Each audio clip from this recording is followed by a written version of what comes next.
Bentuk pembelaan Allah, tiba-tiba Allah membolak-balikan hati orang itu. Dan buat Allah membolak-balikan hati itu lebih ringan dari kita membolak-balikan telapak tangan. Ada yang susah bolak-balik telapak tangan?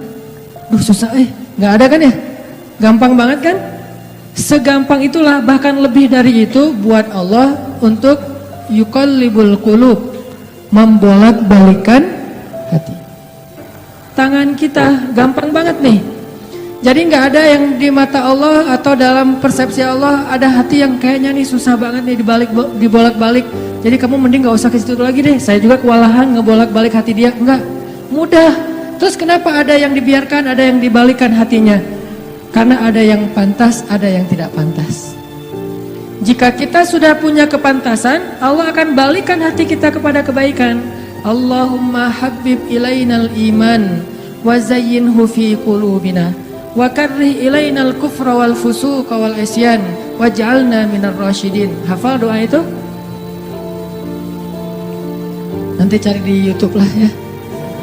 Ya Allah, jadikan kami cinta kepada amal soleh dan jadikan rasa cinta itu indah di dalam hati kami.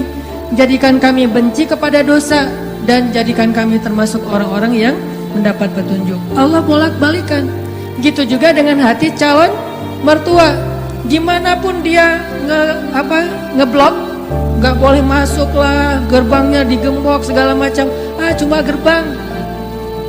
Mau 1000 lapis gerbang, kalau hatinya dibalikin, hilang semuanya tuh. Gampang banget kan? Buktinya malam ini nih, Allah membolak-balikan hati kita. Yang tadinya punya macam-macam rencana pada malam minggu, akhirnya Allah balikan hatinya, udah ke Masjid Agung aja deh. Bukan karena saya, bukan karena pemuda hijrah, bukan karena teman-teman panitia, tapi karena Allah mengikat hati kita, mengarahkan hati kita untuk bisa datang ke masjid. Sehingga ribuan anak muda tiba-tiba memakmurkan dan meramaikan majelis ilmu.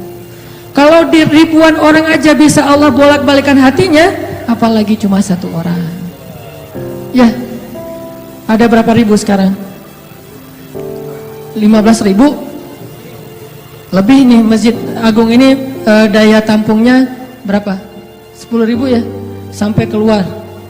Berarti sekitar 20.000. Ini benar-benar sesuai dengan yang dulu banget saya harapin 2 tahun yang lalu bisa ngalahin Tomorrowland.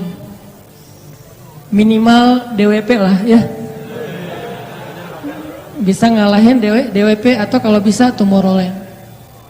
Saya pernah kemarin tuh acara taklim di Pekanbaru, Anur, yang datang sekitar 25.000 anak muda di depan masjid penuh. Malam yang sama ada acara juga di mall, tapi acaranya sepi, yang taklimnya ramai. Masya Allah. Habis itu baru ke mall. Tetap aja sama-sama ramai. Intinya teman-teman, mudah buat Allah. Sama kayak Allah membolak-balikan hati Nabi Muhammad, mertuanya Ali bin Abi Thalib. Padahal udah yang datang itu kurang keren apa coba? Abu Bakar. Secara fisik terkenal Abu Bakar itu orangnya putih, nggak terlalu gemuk, jadi badannya tuh bagus. Terus orangnya dermawan, akhlaknya paling mulia, dan nggak pernah syirik sejak zaman jahiliyah. Di antara sahabat Nabi yang gak pernah melakukan dosa syirik sejak zaman jahiliyah, Ali dan Abu Bakar. Malah Abu Bakar tuh waktu kecil pernah diajak sama ayahnya untuk nyembah patung. Begitu ayahnya selesai ibadah nyembah patung pergi, itu patung diludahin sama Abu Bakar, dilemparin kotoran sama Abu Bakar. Apa sih lo patung doang masa disembahin? Kalau lo bisa balas gua, coba lo balas, dilemparin. Ternyata gak balas. Dari kecil juga Abu Bakar itu udah gak pernah syirik. Orang yang sangat terjaga, hanif. Dan julukannya juga sama dengan julukan Nabi Ibrahim, Siddiq. Wadhkur fil kitab Ibrahim innahu kana siddiqan nabiyya. Ibrahim Siddiq, Abu Bakar Siddiq, sama nih. Bahkan Nabi sering membandingkan Abu Bakar sama Ibrahim. Engkau wahai Abu Bakar seperti Ibrahim, engkau wahai Umar seperti Musa. Ya iyalah Umar ya. Musa kan gak sengaja Noel orang langsung meninggal kan ya. Melihat Bani Israel agak ramai gitu, lagi mau gelut sama orang Kipti. Karena Musa kasihan kepada Bani Israel yang lemah, Akhirnya dia cuma ditakol dikit lah si orang Kipti ini teh. Cuma apaan sih lo? Meninggal. Belum diginiin, baru gini doang coba. Jadi kalau dulu ada ultimate fight, kayaknya Musa tuh juara bertahan tuh. Nah kalau di zaman Nabi, orang kayak Musa, Umar. Jawara, Quraisy. Kalau ada yang macam-macam sama Umar, lo berani sama gua. Nih lo lihat nih. Nggak ada yang berani sama Umar. Kalau lo pengen istri lo jadi janda, anak lo jadi yatim, lo tunggu gua di belakang gedung itu. Gedung, bukit. Nggak ada gedung dulu teh. Nggak ada yang berani nungguin Umar. Lancar aja tuh hijrahnya. Artinya Abu Bakar tuh sering dibandingkan kayak Ibrahim. Terus dengan Nabi akrab banget tuh Abu Bakar. Jadi kayak soulmate-an berdua tuh. Belum dapat risalah Islam juga, Nabi itu kalau jalan sama Abu Bakar jalan yuk kemana, ngopi, kalau bahasa kita teh ngopi sama Abu Bakar berdua. Dari zaman sebelum Islam juga Nabi itu dalam tanda petik udah sering ngopinya sama Abu Bakar. Coba enak nggak nolak teman ngopi kita? Agak susah kan, nggak? Dia ngajak kemana, nggak enak kan nolaknya. Ya udah gue datang gitu. Ali ngerasa wah nih yang datang nih saingan berat nih. Pernah bersaing dengan orang kayak gini? Pernah, cuman sering kalah. Nggak ada saingan juga masih ditolak ya, apalagi ada saingan. Nah itu mah saya banget, bukan teman-teman. Udah biasa ditolak, pada akhirnya diterima juga. Karena saya nggak mau menyerah. Datang Abu Bakar, mau ngelamar Fatimah. Ali pas tahu berita itu, ya udahlah berarti pupus harapan. Hashtagnya berhenti aja. Udah nggak bisa ngapa-ngapain. Tidak lama kemudian setelah Abu Bakar lama di rumah Nabi terus pulang, Ali merhatiin wajah Abu Bakar, nih wajah diterima atau wajah ditolak nih. Ternyata dapat kabar Abu Bakar ditolak sama Nabi. Yes, kata Ali. Abu Bakar ditolak sama Nabi. Cuman sisi lain, Ali makin gak pede.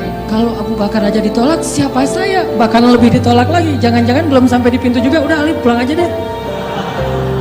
Abu Bakar aja ditolak. Yang kurang apa coba? Akhlak luar biasa, agama terbaik, bahkan umat Islam paling baik imannya tuh dan amal solehnya Abu Bakar. Gak ada tandingan lah. Mau ngelihat surganya di akhirat, orang kaya di dunia dan kaya di akhirat tuh Abu Bakar tuh. Ada orang yang di dunia miskin, di akhirat kaya. Di akhirat miskin, di dunia kaya. Kalau Abu Bakar, dunia akhirat kaya. Surganya Abu Bakar tuh dikelilingin sama Jibril. Jadi Jibril lagi pengen ngukur surganya Abu Bakar, terbang setahun. Udah setahun terbang, itu baru di pinggirnya surga Abu Bakar, belum sampai ke tengah. Padahal Jibril itu kecepatannya lebih tinggi daripada kecepatan cahaya. Bayangin, udah setahun perjalanan cahaya baru di pinggir surganya Abu Bakar. Belum juga masuk, belum sampai ke alun-alunnya surga Abu Bakar. Baru juga perbatasan coba. Kurang apa Abu Bakar? Ditolak sama Nabi. Duh, makin gak pede, kata Ali. Cuma gak pakai bukan orang Sunda soalnya. Gak lama kemudian datang lagi cowok keren, jawara Mekah, Umar datang. Assalamualaikum. Suaranya agak-agak gitulah. Walaupun susah nirunya, cempreng soalnya. Assalamualaikum. Waalaikumsalam, kata Nabi. Datang. Pas diintip sama Ali, tanya-tanya ke teman-temannya, ada berita apa nih trending topik? Ternyata trending topik di Twitter, Umar melamar Fatimah. Wah, rame lagi viral di mana-mana. Makin, aduh, saingannya berat-berat gini, nggak ada yang di bawah saya gitu yang datang, biar saya agak-agak pede gitu. Ternyata Umar pulang juga ditolak lagi sama Nabi. Ali, yes, tapi tuh gimana ya kalau Umar aja ditolak, yang paling kuat bisa menjaga Fatimah banget kan? Kalau ada apa-apa Fatimah tenang aja, ada gua. Naik motor berdua sama Umar gitu kan, zaman kita mah ya. Sengaja nggak bawa jas hujan. Kalau udah hujan buka baju kasih ke ceweknya, nggak pakai baju mau motoran.